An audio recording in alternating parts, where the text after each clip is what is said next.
Good day, I'm Andrea Chisholm and this is your JIS News for Thursday, July 24. A man for the people, humble, and a devout Christian with unremitting and infectious optimism were just a few of the glowing praises bestowed on the late former Governor General Sir Howard Cook in Parliament Wednesday. Stacey Smith has more in this report. In tribute to the former Senator and Member of Parliament, a special joint sitting of the upper and lower houses was held to reflect on his contribution to Jamaica and Jamaicans. The tributes began with the President of the Senate and Speaker of the House of Representatives. For me, it is a sad and joyful occasion. And I say so, members, because the passing of Sir Howard is a major loss for our country. He has given selfless service to our country. And it is difficult or impossible to replace an exemplary Jamaican such as Sir Howard. He was always willing to lend a listening ear and give advice and direction when it was needed. To Lady Cook and members of his family, I say take courage in the knowledge that Sir Howard has served this country and his people well. For a little over 3 hours, several other members of both Houses of Parliament talked about Sir Howard's contributions to Jamaica's political development and governance, as well as personal stories that exemplified the character of the man. They were led by Prime Minister Portia Simpson-Miller and the Leader of the Opposition, Andrew Holness. For him, political representation was not an end in itself, but a means of service in the pursuit of people's development.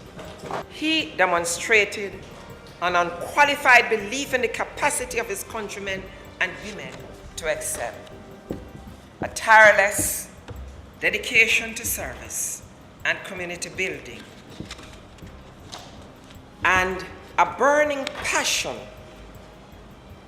for education and creative expression as pathways to liberation. I am humbled as I am honored by the opportunity to salute in this place, the seat of our democracy, the life and work of one who led so admirably. Sir Howard was one who served graciously, impartially, conscientiously, and unceasingly. Members of the legislature also observed a minute's silence in remembrance of the late head of state who died on July 11 at age 98. Sir Howard is to be accorded a state funeral on August 8 at the Holy Trinity Cathedral in Kingston, starting at 10 a.m. Interment will follow at the National Heroes Park. Stacey Smith reporting for JIS News. In the meantime, the nation will observe 2 days of official mourning on August 7 and 8 for the late former Governor General Sir Howard Cook.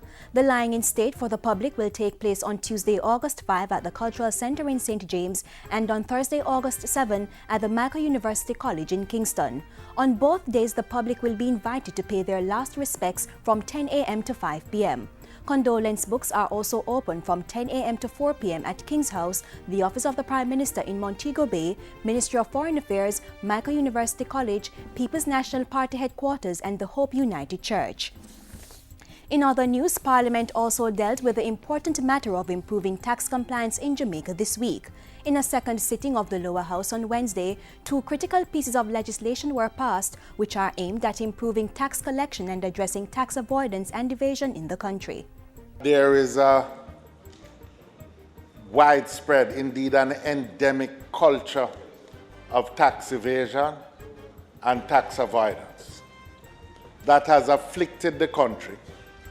The additional provisions in the Tax Collection Miscellaneous Provisions Act include a requirement for all corporate bodies, including registered charitable organizations and other persons, to be prescribed to file tax returns. It also authorizes the Commissioner General of Tax Administration Jamaica to provide information to credit bureaus regarding taxes owed by persons. The mechanisms, garnishment, publication, credit reporting, lien, etc., are tools of last resort. Even so, there is protection for the taxpayer. The Tax Penalties Harmonization Act, meanwhile, calls for amendments to increase the penalties for breaches under the Education and Income Tax Acts. Government's commitment to universal health coverage is getting strong support from the Pan-American Health Organization, PAHO. At a recent high-level meeting on the issue, PAHO's representative said the organization was determined to lend its support to countries like Jamaica, which are implementing this policy. The organization will focus its resources on ensuring that the Americas is the first region in the world to achieve this goal of universal health coverage. The recent dialogue will help inform PAHO's draft strategy for universal health coverage, which is being reviewed through similar consultations in a number of countries. And finally, Minister of Labour and Social Security Derek Kellier is now providing oversight for the Agriculture Ministry, while Portfolio Minister Roger Clark is on medical leave. While away, Minister Clark will maintain ongoing contact with Minister Kellier to ensure that priority issues for the sector continue to be addressed. Jamaica House says Prime Minister Portia Simpson-Miller has extended every good wish to Minister Clark for a successful treatment and a speedy return to active duties. Minister Clark will leave the island on the weekend for the United States, where he will undergo surgery to treat a back condition. Based on the nature of the operation, Minister Clark is expected to make a full and timely recovery. And that's it for JIS News today. I'm Andrea Chisholm. Thank you for watching.